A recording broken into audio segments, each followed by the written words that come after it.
काफी मजेदार वीडियो है, वीडियो के अंत तक देखिए। वीडियो पसंद है तो लाइक करके सब्सक्राइब कर दीजिए, बेल आइकन पे ऑल पे प्रेस कर दीजिए।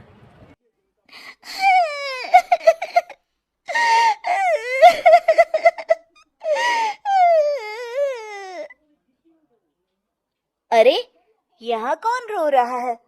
इस जंगल में भला किसी के रोने की आवाज? जरूर कोई जंगल में फंस गया होगा। वो देखती है तो उसे एक परी दिखाई देती है जिसका एक पंख टूटा होता है। अरे, तुम कौन हो और क्यों रो रही हो? मैं परीलोक की रानी हूँ। पृथ्वीलोक में घूमने आई थी, लेकिन देखो ना, मेरे पंख ही टूट गए। अब मैं कैसे उड़ान भरूंगी? अरे, इसे जोड़ना तो आसान है। रुको, मैं अभी जोड़ देती हूँ। ये कहकर गौरी लकड़ी और रस्सी की सहायता से पंखों को जोड़ देती है। परी अपने जुड़े हुए पंखों को देखकर खुश हो जाती है और गौरी को वरदान देती है कि वो पूर्णिमा की रात किसी भी चीज को हाथ लगाएगी तो वो सोने की हो जाएगी। लेकिन गलती से अगर उसने किसी इंसान को छू लिया तो वो अगली पूर्णिमा तक सोने का ही रहेगा। गौरी घर आती है और सारी बात अपने माता पिता को बताती है। गौरी की माँ उसे कहती है, तू भी ना गौरी, सारा दिन परियों की कहानियां पढ़कर स्वप्न लोक में ही रहती है। नहीं माँ, मैं सच बोल रही हूँ। देखो, आज पूर्णिमा की रात है ना, इसलिए डर के मारे मैं कोई सामान भी नहीं छू रही हूँ। अच्छा, ऐसी बात है बिटिया रानी, तो जरा इस घड़े को हाथ लगा दे। गौरी घड़े को जैसे ही हाथ लगाती है वो सोने का हो जाता है। गौरी के माता पिता घड़े को देखकर हैरान रह जाते हैं। अगले दिन गौरी के पिता उस घड़े को सुनार के पास बेचने जाते हैं तो रास्ते में उन्हें कंचा काकी मिलती है। वो सोने का घड़ा देखकर गौरी के पिता से पूछती है, अरे गौरी के बापू, ये पीतल तो बड़ा चमक रहा है। अरे काकी, ये पीतल नहीं, सोना है, सोना। बेचने ले जा रहा हूँ। अरे कहीं कोई लॉटरी लग गई है क्या? इतना सोना? गौरी के पिता काकी को गौरी को परी द्वारा दिए वरदान के बारे में बताते हैं।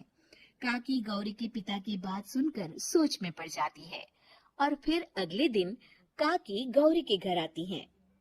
गौरी के बापू, तुम्हारे लिए मैं खुशखबरी लाई हूँ। तभी गौरी की माँ पूछती है, क्या खुशखबरी है काकी? अरे तुम्हारी बेटी का रिश्ता मैं अपने बेटे से करना चाहती हूँ।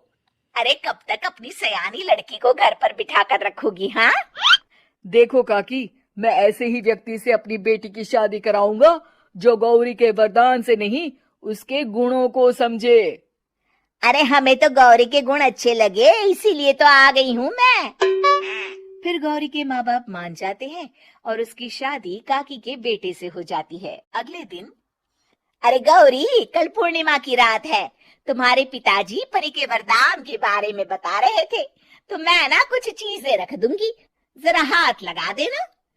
तभी गौरी का पति वहां आ जाता है और अपनी माँ से कहता है, माँ, क्या जरूरत है गौरी के वरदान को इस्तेमाल करने की? वैसे भी मेरी मेहनत से घर तो चल ही रहा है ना।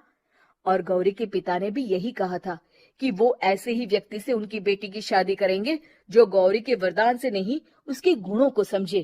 अरे बस कर किताबी बातें। तेरे लिए क्या लड़कियों की कमी थी जो मैं ये किसान की बेटी घर ले आती? और सुन गौरी, कल अगर तूने सारी चीजों को सोने का नहीं किया तो मैं तुझे घर से निकाल दूंगी और अपने बेटे की दूसरी शादी करवा दूंगी, समझी? इतना कहकर गौरी की सास वहां से चली जाती है। अगली पूर्णिमा की रात गौरी की सास गौरी के सामने ढेर सारे बर्तन रख देती है और कहती है, जल्दी कर गौरी, रात खत्म हो जाएगी। जल्दी जल्दी इन सारे बर्तनों को हाथ लगाकर सोने का कर दे। गौरी करती भी तो क्या, वो जैसे ही एक छोटे से बर्तन को छूने वाली होती है कि उसकी सास भड़क जाती है। क्या मजाक बना रखा है? इतने छोटे से बर्तन में क्या होगा? ये ले, ये बड़ा वाला बर्तन। जैसे ही बड़ा सा बर्तन लेकर गौरी की सास उसकी तरफ बढ़ती है, वैसे ही बर्तन के बाहर से वो धड़ाम से गिर जाती है। सास को गिरा देख गौरी उन्हें संभालने दौड़ती है और वो सास को हाथ लगाकर कहती है, अरे सासू माँ, क्या हो गया आपको? कहीं चोट तो नहीं लगी ना?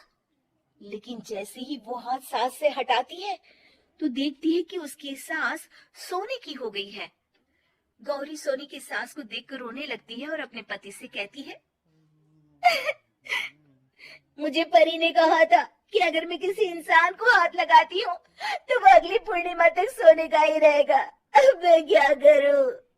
अरे करना क्या है, माँ को उठाकर अलमारी में रख दो। और हाँ, लालच का फल बुरा ही होता है। ज्यादा बड़े बर्तन को सोने का बनाने के चक्कर में माँ का ये हाल हुआ है। ये कहकर वो दोनों माँ की तरफ देखने लगते हैं।